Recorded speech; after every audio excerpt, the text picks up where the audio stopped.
Hi, everybody. I'm Jenny, and this is Life Take 2, where I share my harrowing escape from Mormon trad wife life. Today, I'm going to talk to the grandmas. I know, really unexpected. A lot of people on social media assume that there aren't grandmas out there, but I hope there are, and I hope that you'll just stick with me to the end because we need you. A little disclaimer right up front that this video might make me cry. Every time I talk about my grandmas, my eyes just tend to leak, but I'm willing to dive right in if you are. If you're not aware, our community is in crisis. Everywhere you turn, there are stats about how Gen X is lonelier and has more depression and anxiety than any generation in the history of America. Marriages are collapsing. People are going no contact with their families. People are choosing not to have babies. Nobody's getting married. Neighbors don't know each other. And in general, all research, all data is showing that we as human beings are beginning to disconnect. And on both a huge national level and in our individual lives, some of us are starting to feel the effects of our tribal tapestries unraveling. After reading an article this week about how the absentee boomers are causing younger generations not to have children because without the tribal support of grandparents, aunts, uncles, cousins, etc., the younger generations realize they don't want to raise kids in total isolation. And it really made me look at my own life. And you guys know that whenever I start thinking about what's going on in the world and my own life, I sit down and hash it all out on my Substack.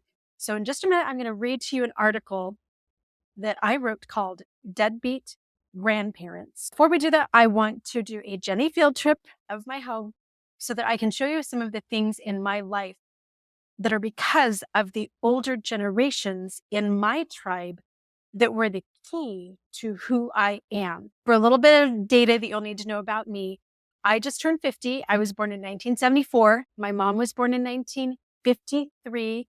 My grandmother was born in 1927. My great-grandmother was born in 1903. So in that family chain, my mom is the boomer. I'm going to say this in my article, but my grandmothers were the ones who literally infused me with all of my ideologies, all of my behaviors, all of my values.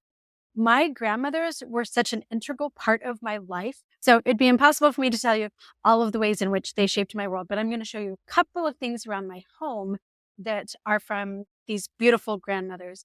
For as long as I can remember, my grandmother, Louise, born in 1927, had this centerpiece on her kitchen island, and I was never allowed to touch it. I could only look at it.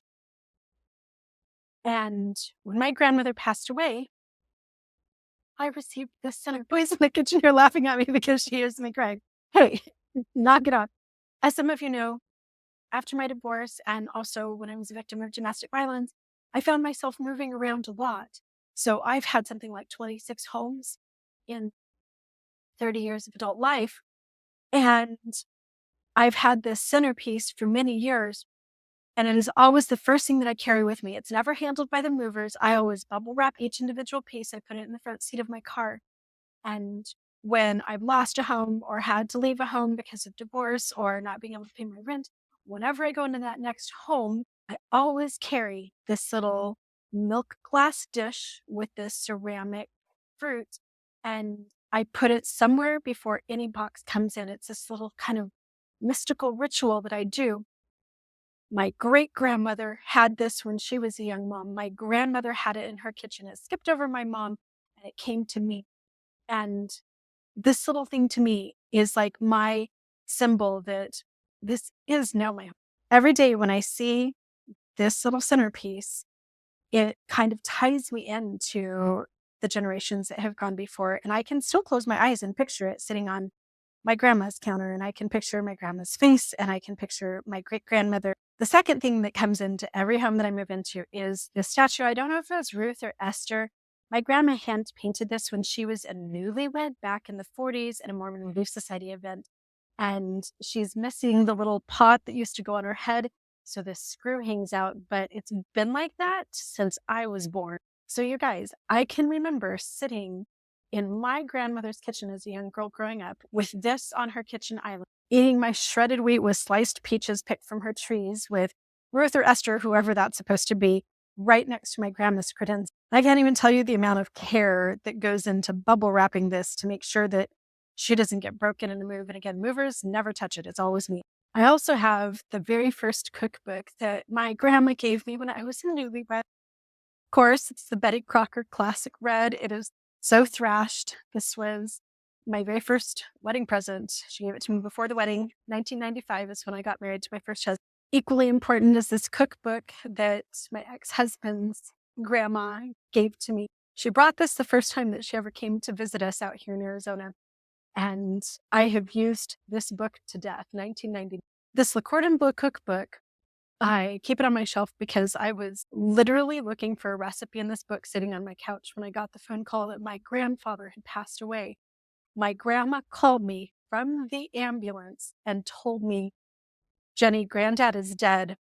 And I actually have the page marked that I was looking at when I got that phone call. So I don't even cook from this book anymore, but just it reminds me of my granddad passing. Over here in my living room, I have a seashell that my ex-husband's grandma, so this is my children's great-grandmother, picked up, I believe, off the coast of maybe Galveston, Texas. And she grabbed this from the beach when she was like 6 or 7 years old. She was born in like 1903. So this seashell is like 110 years old. I will pass this down to one of my children. So when I'm sitting here at my desk with my laptop working, I can see the seashell and a bunch of other things and the centerpiece and Ruth or Esther and the cookbooks. And I just feel wrapped up in my ancestry. Oh, I forgot something. I noticed it from the desk back there, the seashells. And I have Ziploc bags and other containers full of seashells. In this candle holder here, I have gathered with my aunt, some of my cousins, and my daughters from the time that I was like a 20-year-old girl. And they're from Mexico and Myrtle Beach and Florida and a couple from Hawaii. And again, it wraps me up in my family history. Kevin's grandpa John just passed away here a few months ago, and he was in his 90s. And we inherited painting, drawing of the church in Clover, Idaho, where my partner spent almost all of his life. This would have been the church that he attended as a young child, that his parents attended, that his grandparents attended, that his great-grandparents and great-great-grandparents built. This is also the church where Kevin would have been christened and baptized, and the church where Grandpa Lutz was recently laid to rest in the cemetery that we walked just a couple months ago, right here behind these trees in that fence. Chloe here has her great-great-great-great-great-great-grandma's name, Chloe. I keep my grandma's Mormon Relief Society book that's been dropped in water somewhere along the line on my shelf. I'm not even Mormon anymore. I don't go to Relief Society, but it's the top book on my shelf to remind me of my sweet grandma. The elders in our tribes are crucial to human happiness, and according to data, they are missing in action. I know in my own life, they are just gone. My kids do not have the relationship with grandparents, aunts, uncles, great-grandparents that I did. They never have. The American nuclear family model that was rolled out for the boomers seems to have caused a great unraveling. And as researchers scramble to figure out why, there's a lot of complexity to that answer. I know in my own life, my mom, because she wasn't raised as tribally as other generations were, felt so much pressure raising her own kids that once we grew up, she was like, I am done. And she became a very hands-off grandparent. Guys, we need you to come back. We need you to grandparent. Let's dive in. If you'd like to read the article for yourself, it is on my Substack. I am Life Take 2. The series I'm working on is Churchified, and it looks like this with a big picture of my family, great-grandma, grandma, grandparents. I'm down in front here as a 3-year-old or so. Deadbeat Grandparents. The boomer gap has corroded our tribes. Lucy Lanier was an imaginative writer, a skilled photographer who developed her own photos in her home darkroom, a knitter, painter, a baker of bread and pies. She had a wild and unpredictable sense of humor and long white hair almost to her knees, which she wore in a tight bun by day and would unwind from its bobby pins before bed and brush 100 times. She brushed it exactly 100 times with a silver-handled brush. She had lost most of her teeth early in her 20s and decided to have the rest pulled to stop the pain, so wore dentures for much of her life. I'm so sorry. I cannot read this grandma stuff. I actually don't know if I can get through this article. Hold on. I would stand at the sink in her pink tiled bathroom in Mesa, Arizona, my chin barely reaching the edge of the porcelain basin, and watch with freakish 5-year-old delight as she yanked her dentures out of her mouth and dropped them in a glass full of foaming denture cleaner. Lucy was my great-grandmother, and I am closely acquainted with the details of who she was as a woman and what her life had been, not because I read about it or was told secondhand. No, I spent my childhood in her shadow, toddling and then walking beside her. I had watched from the foot of her bed the unwinding of the hair, had held the silver brush in my own hand, swiping it across my own platinum scalp when she had finished. I can still close my eyes and smell her cinnamon rolls, could sketch out the floor plan of her 2 homes, can describe intimately the copper streak that surrounded the pupils of her sea blue eyes, which I inherited. Lucy and the other older members of my family were my friends, my mentors, and my frequent companions. I was raised by a tribe, grandparents and great-uncles, siblings, great-grandmas, and second cousins 3 generations removed, versus a very isolating mom, dad, or mom, stepdad, or single mom with no dad, or whatever watery version of human family structure the majority of children have today. My childhood was very intergenerational, and I assumed that my children would have the same, that was just how families worked. But the boomers created a gap in the fabric of family, and it has proven difficult to repair. My great-grandmother shaped my life so much that her impact is still felt today. Lucy was obsessed with communism and the Soviet bloc, as were many Americans in her generation. She was born in 1903. I often think about the timeline of her life.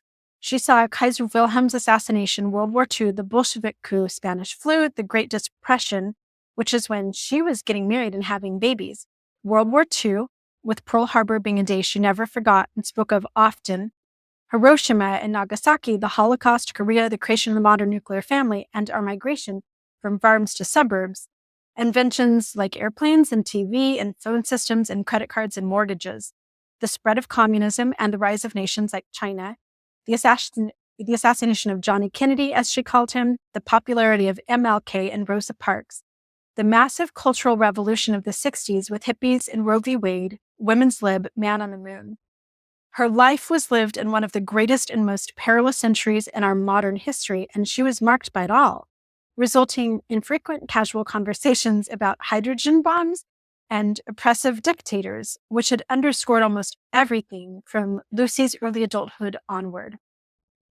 I can remember her worldview shaping mine as she told me stories about Russia, the vast kingdom that had been overthrown by tyrants and which was run by, air quotes from Lucy, satanic atheists who had burned great onion-domed cathedrals and murdered priests. As her Alzheimer's worsened during my early teen years, Lucy spoke to me about a few things regularly. The Civil War, which her parents and grandparents had survived, her farm, and the Iron Curtain. She showed me a newspaper article at the kitchen table one day and taught me my first Russian word, pravda, the name of the paper. It's profound looking back and seeing how the simple fact that I was influenced by my great-grandmother meant that I would absorb ideas which were not typical for someone in my generation, and which I wouldn't have gotten from my peers.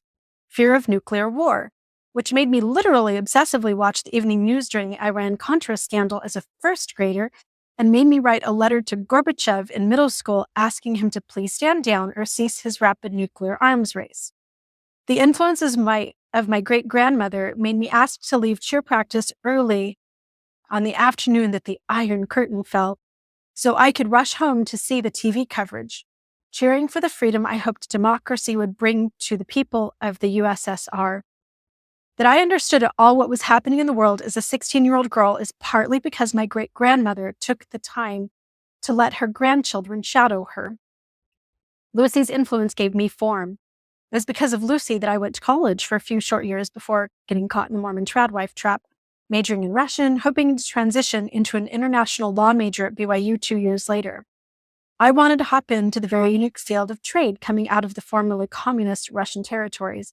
And though she has been dead almost 30 years now, I can still hear Lucy's voice, still see bits of her face when I look in the mirror at my own. This morning I baked a loaf of sourdough in her bread pan, a treasure I inherited when my grandmother died. Her milk glass centerpiece still sits on my kitchen island, right here. Tragically, when Lucy's generation died, this began to shift. Families disconnected ever so slightly.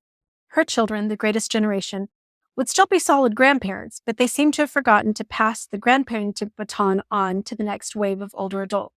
2 weeks ago, I asked my 14-year-old son when the last time was that he had heard from his dad's dad, Grandpa Steve. Brody looked genuinely shocked by my question. He asked, "Are you messing with me?" I told him no, that I was honestly curious, to which he replied that he thought Grandpa Steve had died 6 years ago. He was even more shocked to find out that Grandpa is still alive but has inexplicably ghosted his grandson. Brody is still grappling with the newly discovered situation 2 weeks later.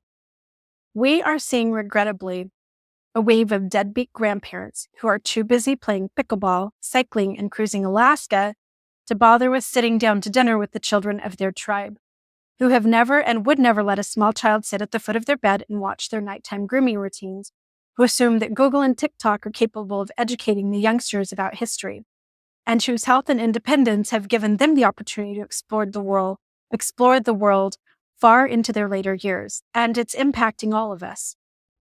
South Korea currently has some of the lowest birth rates in the world, and one of the major reasons cited by young adults is the lack of grandparent involvement. Young Koreans simply choose not to have children if the nuclear family model is their only option. Americans are pushing back too, with millennials in particular venting across social media about the stresses of raising children without their parents' involvement. And perhaps the saddest effect are those things which are hard to measure and report on. The absence of the wisdom, experience, worldview, love, and correction of familial elders in the lives of our youth, who don't even know what they're missing out on. I'm one of the last in my family to have a tribal childhood, and my children enjoyed a few years of it too. My granddad had a scheduled day every week to spend with my oldest two, hiking or hitting golf balls in his backyard, or eating hot oatmeal cookies that Grandma shaped a little extra large because she was Grandma and didn't have to care about a bedtime sugar rush. I treasure the last photo I have of my grandfather on the top of Paestua Peak with two rowdy toddlers, and honestly wish there was a way to create this tribe for my younger children, but it has eluded too many of my generation and I have no hope. We are, in fact, the hope, it turns out. They say that grandparenting is making a resurgence as the boomers begin to die, precisely because my generation has been so let down by the deadbeats and are committed to reconstructing our tribes for the next generation. Perhaps we will be the first in decades to schedule cookie baking and golf ball hitting with grandkids in our backyards. I hope so. I wouldn't be the woman I am without my elders. Here's that picture of my granddad right before he passed. I became a grandma myself 3 years ago. I just got off the phone with my little 3-year-old grandson right before I started this video. Despite the fact that he lives out of state and that I work 7 days a week and have children at home in a very busy life, I am very focused on repairing that bond of the future generations in my family. And as a 50-year-old woman who has now seen half a century of life, one thing hits me quite often. We as humans tend to look for answers out there. Who's going to save us? Jesus, the president, somebody's going to save us. When it is us as a tribe that will actually save everything. We need our grandparents back. I wish I had my grandma every day.